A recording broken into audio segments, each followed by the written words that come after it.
आज की क्लास को। ठीक है, मिड मिड से पहले की जो है लास्ट ये वाली है हमारी स्लाइड। और इसके बाद हम लोग रिवीजन की तरफ जा रहे हैं। अच्छा, हम लोगों ने पहले पढ़ा था डेमोग्राफिक डेमोग्राफिक एंट्री कैसे होगी। उसके बाद हम लोगों ने पढ़ा था सुपर बिल्स। उसके बाद जाहिर है डेफिनेटली जब सुपर बिल्स बनते हैं उसके बाद सबमिट होते हैं क्लेम्स, तो उसके बाद पेमेंट आती है। अब हम देखेंगे कि पेमेंट पोस्टिंग के डिफरेंट मीडियम्स कौन से होते हैं नॉर्मली। ठीक है, हमारे पास इलेक्ट्रॉनिक रेमिटेंस एडवाइस और यूबी, दो तरह की जो है पेमेंट्स हमारे पास नॉर्मली आती हैं। ठीक है, अब हमारे पास जो ईआरएस होते हैं, जो नाम से ही शो कर रहा है कि इलेक्ट्रॉनिक रेमिटेंस एडवाइस है, तो इसका मतलब है कि डिजिटली चीज आ रही है या इलेक्ट्रॉनिकली आ रही है। ये बिल्कुल सेम है जैसे इलेक्ट्रॉनिकली हमारे अकाउंट में पैसे ट्रांसफर होते हैं। ईआरए जो है इलेक्ट्रॉनिकली डॉक्टर के अकाउंट में जो है ट्रांसफर हो जाते हैं पैसे, और हमारे सॉफ्टवेयर के अंदर भी इलेक्ट्रॉनिकली आ जाते हैं। उसको हमें मैन्युअली करने की जरूरत नहीं होती, हमारा ईडीआई सेटअप बना हुआ होता है। जो तमाम इंश्योरेंसेस जो इलेक्ट्रॉनिकली जो है फंड ट्रांसफर करा लेती हैं, वो इलेक्ट्रॉनिकली ईआरएस की फॉर्म में जो है वो बिलिंग कंपनीज को भी वो डिटेल्स भेज लेती हैं। अब हमने सिंपल क्या करना होता है, जब हमारे सॉफ्टवेयर में वो इंफॉर्मेशन आती है तो वन क्लिक करना होता है, और वो सारी क्या होती है, वो खुद ब खुद इंफॉर्मेशन जितने पेशेंट्स की होती है वो सिंक हो जाती है इसके अंदर, राइट। अब हम लोग अगर इसको देखें कि ये ईआरए जो है हमारे सॉफ्टवेयर के अंदर किस तरह के दिखते हैं, तो मैं आपको दिखाती हूँ। उससे पहले मैं बताती हूँ कि हम कहते हैं कि इंडस्ट्री स्टैंडर्ड जो है सेंडिंग ईआरए का जो है वो ईडीआई का 835 है।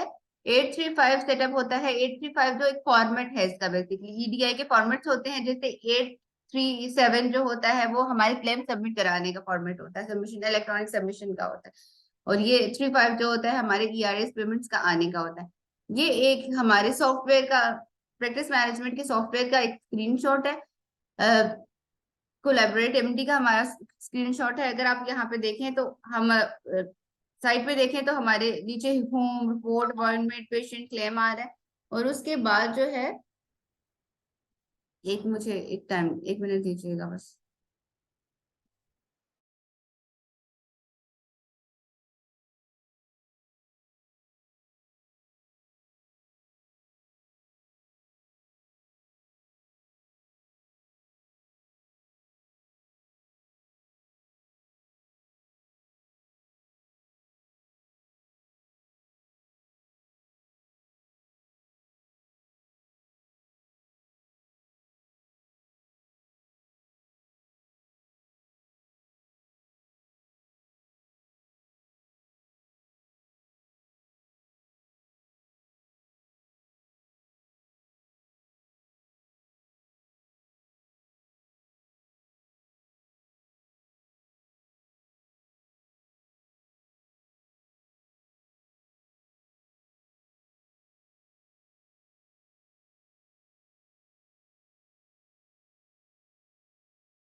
हैदर, आपको लिंक वो करते हुए कोई मसला हुआ है?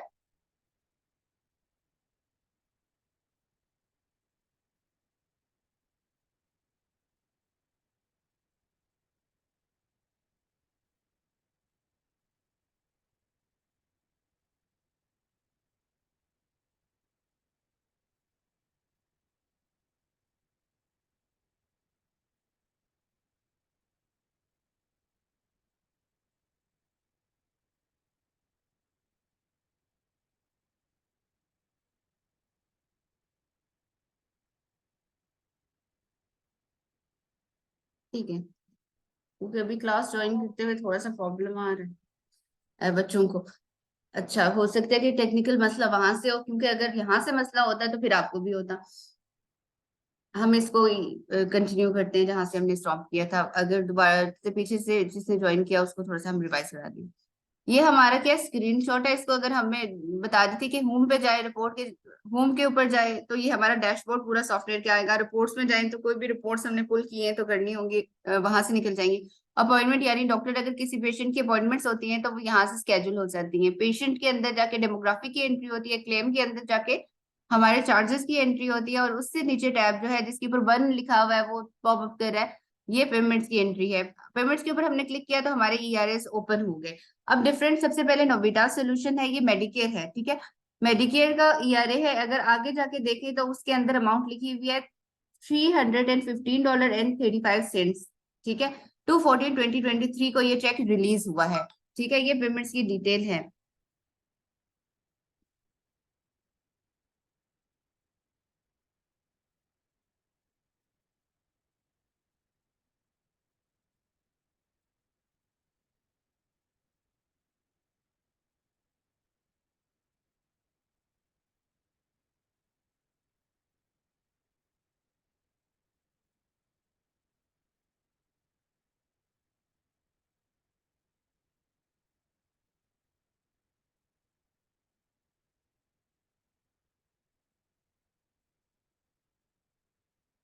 ये वैलिड क्यों आ रहा है ये?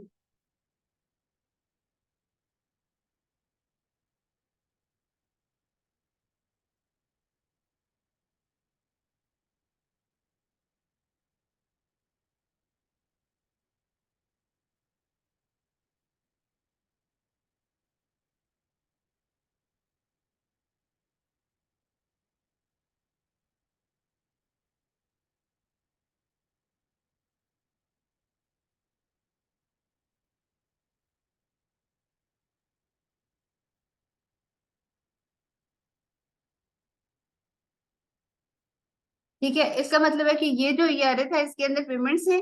ठीक है, पेमेंट्स यानी कि $315 और 35 की पेमेंट थी, और ये क्या हुई थी February 14 को ये रिलीज हुआ था, और ये मेडिकेयर का एक चेक है। और यहाँ पे अगर देखें तो चेक्स जहाँ पे लिखा हुआ है तो यहाँ पे लिखा हुआ है कि एक चेक है, यानी इस पूरे ईआरए के अंदर एक ईआरए के अंदर एक से ज्यादा चेक्स भी हो सकते हैं। ठीक है, तो इसके अंदर सिर्फ एक चेक है, और उसके अंदर वहां पे पेमेंट्स में अगर नीचे देखिए तो 3 लिखा हुआ है, इसका मतलब है 3 पेशेंट्स की पेमेंट इसके अंदर है। ये ईआरए बता रहे हैं क्लियरली। इसको अगर हम ओपन करेंगे तो मजीद जो है हर हर पेशेंट खोल के उसके अंदर की एंट्रीज आ जाएंगी। उसके नीचे एक अमेरिक ग्रुप का ईआरए है जो जीरो जिसमें आ रहा है। ठीक है, अमेरिक ग्रुप का जीरो आ रहा है तो इसका मतलब है कि इस चेक के अंदर कोई पेमेंट थी ही नहीं, ये जीरो है, ये डिनाइल हो गए हैं।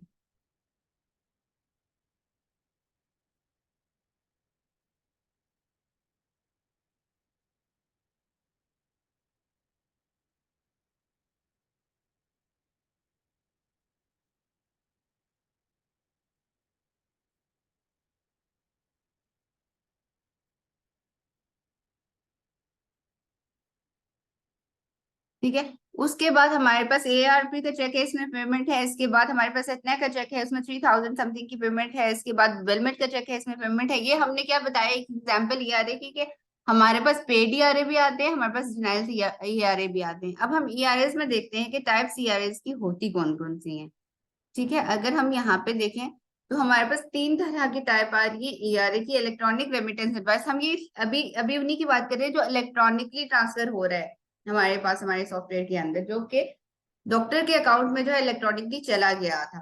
ठीक है, हमने electronic remittance advice is a safe and convenience alternative of paper report. क्यों कन्वीनियंस है भाई? डेफिनेटली जल्दी आ जाता है, 1 क्लिक के ऊपर आपकी जो है पैसे फंड जो है ट्रांसफर हो जाता है। सिंपल, हम जब किसी को इलेक्ट्रॉनिकली ट्रांसफर कराते हैं तो हमने अपने अकाउंट से किया, जस्ट हमने अपने बैंक के ऐप में गए, 1 क्लिक किया और उसके पास उसके अकाउंट में पैसे आ गए। पेपर चेक है तो हमने पेपर चेक जाके जो क्रॉस चेक्स होते हैं, अक्सर ये होता है कि हमारे बैंक के नहीं होते, किसी और बैंक के भी है, या हमें इनिशियल सैलरी कहीं कहीं से मिल रही है तो कोई हमें कोई पेमेंट दे रहा है तो हमें एक क्रॉस चेक देगा, हम जाके अपने बैंक में जमा कराएंगे। और हमें एटलीस्ट उसको कैश होने के लिए 2 बिजनेस डेज चाहिए, 2 दिन के बाद हमारे अकाउंट में उसके पैसे आते हैं। तो इलेक्ट्रॉनिक रेमिटेंस एडवाइस ये कि क्विक और सेफेस्ट वे है। ठीक है, पोस्टिंग एरर भी नहीं होता क्योंकि ऑटोमेटिकली पोस्ट हो जाते हैं, तो आपको मैन्युअली करना ही नहीं पड़ता कि एरर होगा। और एफिशिएंसी कॉस्ट सेविंग होती है। एफिशिएंसी कैसे कि जल्दी काम होता है और कॉस्ट सेविंग होती है। अब हमने कहा कि ईआरए में हमारे पास ईआरए पेमेंट्स भी आ रही है, रिजेक्शंस भी आ रही है, और अनमैच्ड, थ्री टाइप्स की हमारे पास ईआरएस आ रही है। अब ये थ्री टाइप्स बेसिकली किस तरह की हैं, किन ईआरएस की हैं, हम अगर इनको डिटेल में देखें तो नाम से ही वैसे याद जाहिर हो रहा है कि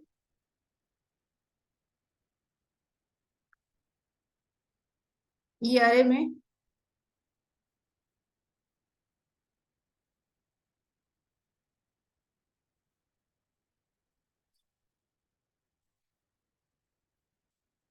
क्या है, ईआरए पेमेंट्स के अंदर क्या होगा, पेमेंट्स होंगे डेफिनेटली।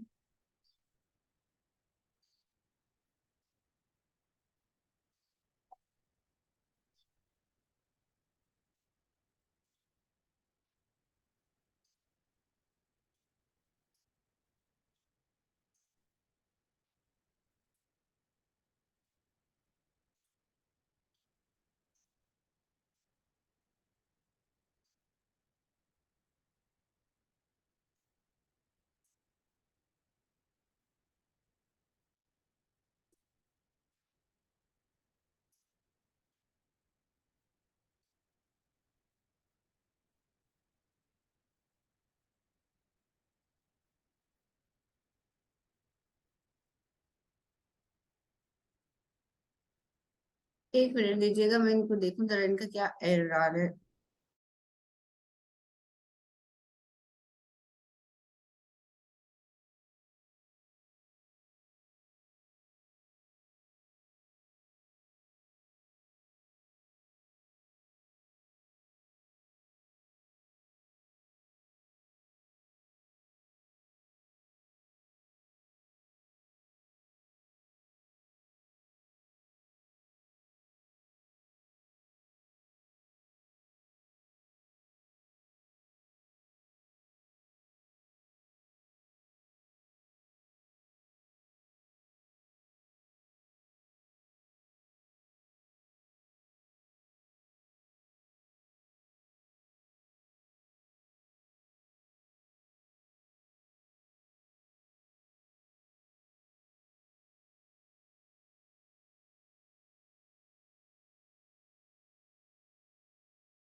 अच्छा, ईआरए पेमेंट क्या है, रिसीव क्लेम की पेमेंट्स होती है, इंश्योरेंस कंपनी की फुल हो रही है, पार्शली पेमेंट हो रही है, ठीक है, वो पेमेंट्स के अंदर आ जाती है। उसमें कभी क्या होता है कि क्लेम प्रोसेस होते हैं, फुली पेड हो जाते हैं, और कभी ये होता है कि पेशेंट रिस्पॉन्सिबिलिटी के अंदर प्रोसेस होते हैं, को इंश्योरेंस या डिटेक्टेबल भी होती है।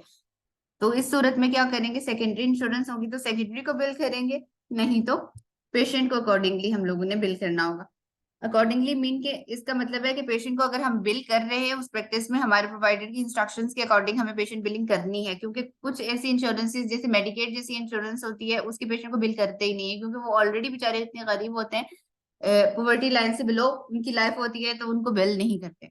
उसी तरह से माइनर्स को, जो छोटे बच्चे 18 साल से कम उम्र के होते हैं, उनको भी बिल्स नहीं किए जाते। उनके अगर बिल्स हों, उनकी रिस्पॉन्सिबिलिटी हो, तो उनके गार्डियंस को बिल किया जाता है।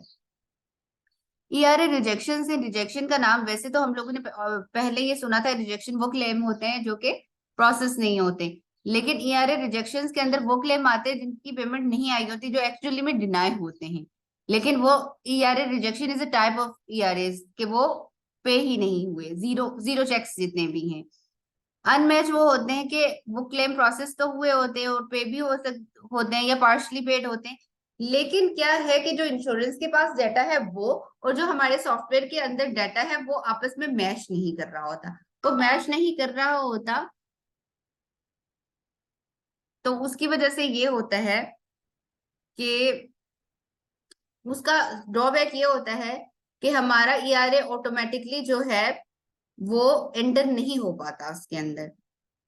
उसकी वजह से क्या होता है वो, क्योंकि हमारे सॉफ्टवेयर की इंफॉर्मेशन और हमारे इंश्योरेंस की इंफॉर्मेशन में कहीं डिफरेंस है, और इंफॉर्मेशन अगर 100% मैच नहीं करेगी तो इंफॉर्मेशन नहीं सिंक नहीं होगी ऑटोमेटिकली। तो इस तरह के ईआरएस को हम लोगों को क्या करना पड़ता है, हमें मैनुअली एंटर करना पड़ता है। ठीक है, ये एक ईआरए की एग्जांपल है, अगर इसे गौर से देखें तो ये हमारा ईआरए, मतलब ये ईआरए की बेसिकली हमने आगे से ईओबी निकाली हुई है कि ईआरए की पेमेंट्स किस तरह से आ रही होती है।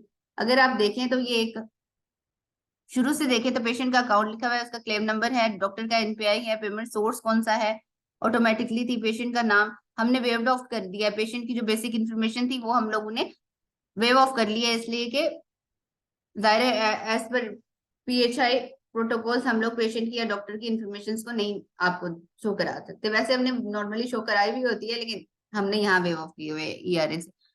ठीक है, बाकी सारी इन्फॉर्मेशन यहाँ है। अगर नीचे जाए तो प्रोसीजर कोड लिखा हुआ है, डेट ऑफ सर्विस लिखी हुई है, कब से लेके कब तक था, कितने चार्जेस थे, कितने इंश्योरेंस ने पे किए, कितने अलाउड थे, और कितना जो है पीआर पेशेंट की रिस्पॉन्सिबिलिटी में इसने छोड़ दिया। तो ये एक पेड ईआरए की हम लोगों ने बेसिकली ईआरए की ईओबी दिखाई है। ईओबी का मतलब था कि ये एक्सप्लेनेशन ऑफ बेनिफिट पेमेंट्स की डिटेल है। ये एक और ईआरए है जो कि कवर हुआ है कैपिटेशन के अंदर। कैपिटेशन को फर्दर हम लोग आगे जाके डिस्कस करेंगे। अब ये ईओबी है। ईओबी जैसे ईआरए था,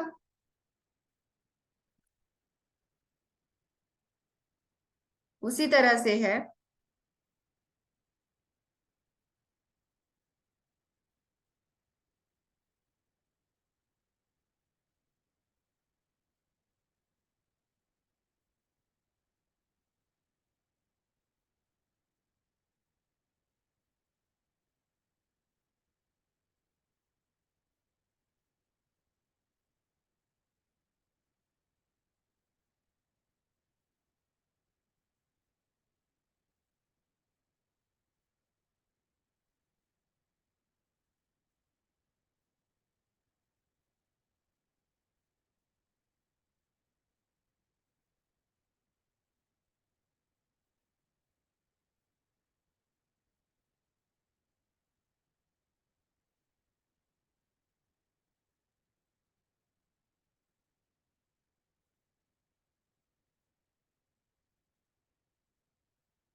अच्छा, ईओबी क्या होता है? Explanation of benefit. जो हमारा ईआरए होता है वो होता है डिजिटल वेरिएंट, और ईओबी जो होती है वो पेपर पेपर वेरिएंट होती है। जो हमने इससे पहले देखी थी वो जो पेमेंट्स डिटेल थी वो बेसिकली ईओबी थी। लेकिन टिपिकली जो हम ईओबी वाला वर्ड यूज कर रहे हैं वो किसके लिए यूज कर रहे हैं, कि जब हम हमारे डॉक्टर के पास कोई पेपर चेक जाते हैं और वो उसको कैश कराते, और कैश कराने के बाद उसके अकाउंट में पैसे आ जाते हैं, तो पेशेंट की डिटेल और वो जो चेक स्कैन है वो करके वो देता है बिलिंग कंपनी को मैनुअल पोस्टिंग के लिए। ईआरए तो ऑटोमेटिकली पोस्ट हो गए थे, लेकिन ये क्या है, ईओबी मैनुअल पोस्ट हो रही है। मैनुअल पोस्टिंग के लिए क्या हुआ, ये दे देते हैं। तो ये ईओबी जो होती है हम मोस्टली उसको, वो जो हमारे पेपर के साथ स्कैन होके आती है उसको बोल रहे होते हैं। इसको अगर मैं दिखाऊं, एक पेपर चेक की ईओबी है। यहाँ पे अगर देखें तो ये किसी सेकेंडरी इंश्योरेंस की जो है वो ईओबी है। मोस्टली ये होता है कि प्राइमरी इंश्योरेंस का जो है वो ईआरए सेटअप बना हुआ होता है, सेकेंडरी इंश्योरेंस का नहीं बना होता, तो उसकी पेपर ईओबीज आती हैं। यहाँ पे देखें अगर तो जो ऊपर वाला सेक्शन है कस्टमर सर्विस वाला, वहां पे वो बार कोड स्कैन कोड के से नीचे जाए तो आपको नजर आएगा कि क्लेम नंबर लिखा हुआ है, चेक नंबर लिखा हुआ है, डेट लिखी हुई है कि कब ये कैश हुआ था। नीचे जाए तो क्लेम नंबर लिखा हुआ है, पेशेंट का नाम लिखा हुआ है, मेंबर का नाम लिखा हुआ है, पेशेंट का अकाउंट नंबर लिखा हुआ है, डेट ऑफ सर्विस लिखी है, उसकी पेमेंट की सारी डिटेल लिखी हुई है। ये हमारा एक, हमें जो स्कैन में मिली हुई ईओबी है वो है। अगर मैं इसको पेपर चेक दिखाऊं आपको तो ये देखें, ये एक पेपर चेक है, नॉर्मली वैसे ही चेक है जो हमारे चेक्स होते हैं। ये एक डॉक्टर के नाम पे चेक जो है वो रिलीज किया है इंश्योरेंस ने। अगर यहाँ से देखें तो हेल्थ केयर सर्विसेज कॉर्पोरेशन, ये इंश्योरेंस का नाम है। इंश्योरेंस का एड्रेस लिखा हुआ है 300 ईस्ट रेडोल्फ शिकागो। ठीक है, ये इंश्योरेंस का एड्रेस है। नीचे है pay to the order of wellness and care group, इसका मतलब ये डॉक्टर की इंफॉर्मेशन है, डॉक्टर की जो फैसिलिटी है, हॉस्पिटल है या क्लिनिक, जो भी जहाँ पे फैसिलिटी जहाँ पे वो बैठ रहा है उसका जो है फिजिकल एड्रेस है, इंश्योरेंस का फिजिकल एड्रेस है, फिर डॉक्टर का फिजिकल एड्रेस है। उसके बाद चेक नंबर है, आप देखें कि वहां पे देखें तो चेक नंबर है, उसके अंदर पेई नंबर है, चेक नंबर और पेई नंबर है, जैसे हमारी ट्रांजेक्शन नंबर होता है, पेई नंबर वो होता है। फिर उसके बाद अमाउंट लिखी हुई है कि कितनी अमाउंट, $293.13 यहाँ पे हुए हैं। पे कब हुए थे? जनवरी 10 2013 23 में ये पे हुआ था। और नीचे जैसे नंबर एक सीरीज लिखी हुई है चेक नंबर की, ये इंश्योरेंस की तरफ से एक चेक प्रोवाइडर ऑफिस के लिए रिलीज हुआ है। ये चेक क्या करेगा? डॉक्टर डॉक्टर क्या होगा अपने बैंक में उसको जाके सबमिट कराया होगा, और ये कैश हुआ होगा। और कैश होने के बाद ये स्कैन करके और इसकी जो पेमेंट्स की डिटेल थी वो उसने बिलिंग कंपनी को भेज दी होंगी, और बिलिंग कंपनी ने क्या किया होगा? इसको पोस्ट किया होगा। ये मैनुअल पोस्टिंग होती है। मैनुअल पोस्टिंग में ये मसला हो रहा होता है कि एरर की गुंजाइश ज्यादा होती है, क्योंकि मैनुअली आप गलतियां कर सकते हैं। थोड़े एक दो पेशेंट हो तो तब तो गलतियां नहीं होती, लेकिन जब आपके पास 100 ऑफ पेशेंट हो तो चांसेस होते हैं गलतियां करने की, जो कि ईआरए के अंदर नहीं होती। ईआरए के अंदर क्या होता है? करेक्ट इन्फॉर्मेशन, ज्यादातर इन्फॉर्मेशन जो है वो करेक्ट इन्फॉर्मेशन जो है वो इम्पोर्ट हो जाती है। ठीक है, ये हमारा ईओबी और ईआरए का जो है सेक्शन ये हो गया है कंप्लीट। इसमें कोई क्वेश्चन है हैदर?